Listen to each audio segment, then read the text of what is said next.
since I have you here, I got to ask you about Canelo, who Mm. is right now the big guy, the big name in boxing. He's got a fight coming up against another undisputed champion in Jermell Charlo in a couple weeks. But I want to talk about your fight with him. Now, you fought him in Mexico when he was 21 years old.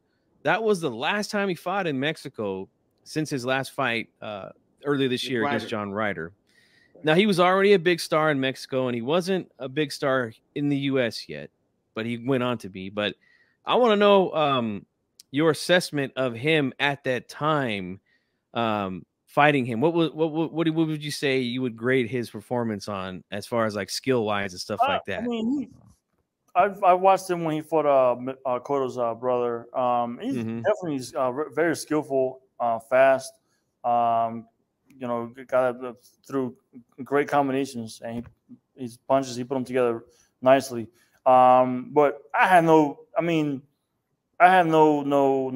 chance in Mexico. Even if I would have won clearly a decision, I was not going to get that. And if I did win a decision, I was not coming home.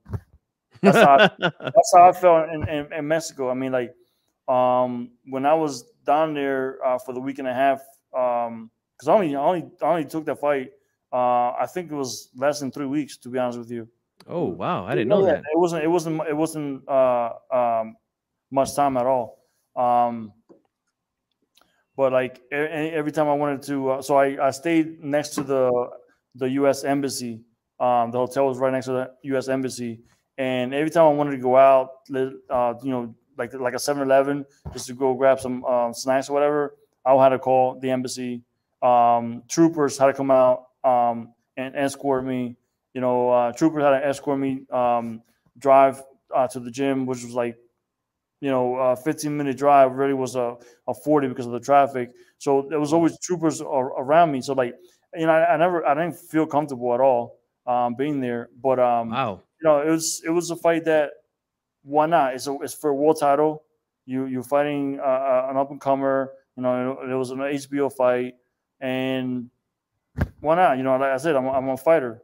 Especially, you know, if you get any opportunity to fight for another world title, why not? Why not take it?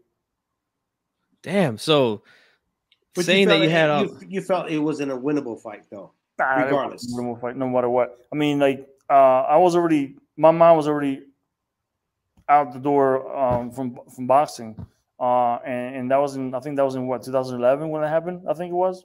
yeah, I don't remember, but So let me ask you this, like, because I've always told this to like my kids that box. If you go into a sparring match already thinking you're gonna do terrible, you're gonna do terrible. That's what you win in. How you practice, how you gonna perform. Right. Yeah. And that's how you win in, right? Absolutely. Well, Yeah. you got 3 weeks notice to fight an up and comer in Canelo and fighting him in his hometown. Yeah, I mean, it is what it is. I definitely was not expecting to win that fight. So it's fair to say that you just went in for the money then, right? You can say that. It wasn't even great money either, but you can say that. Right. But I mean, Yeah. there's no shame about it. I mean, hey man, I gotta make a living. Yeah. I gotta make money. This is what I do for a living, right? Right. I just took it more for the opportunity and for another world title. Really, I mean, the money wasn't even that great. Right. You know, when you say how you fucking handle? Oh man, how many millions did you get? I got 0 millions. They just right. Yeah. Yep. Well, absolutely. Yeah, that's unfortunate, man, that you had to train in those kind of conditions with, you know, having to call the embassy and just to go, like, say, go across the street to get something from the store. You know, I bet that was then you got man. You got the army trucks, army tanks, and like that's crazy. Just driving around, it's like, man, Mexico City. They even say it's not even that great of a city. You know, it's not safe, but it is what it is, man. Fighters fight anywhere. Yeah, that's true, man. And that mentality there is why I'm so glad you decided to come on and I got an opportunity to speak with you, Kermit. Because again, the names that you fought, yeah, Canelo is a big name right now, but at the time he wasn't here in the U.S. And you took that fight in Mexico, and a lot of the other guys that were high risk, low reward. I mean, all I can do is say thanks, man, for giving us a fight, because that's all we do is watch them. We're fans, you know. Thank you, I appreciate it.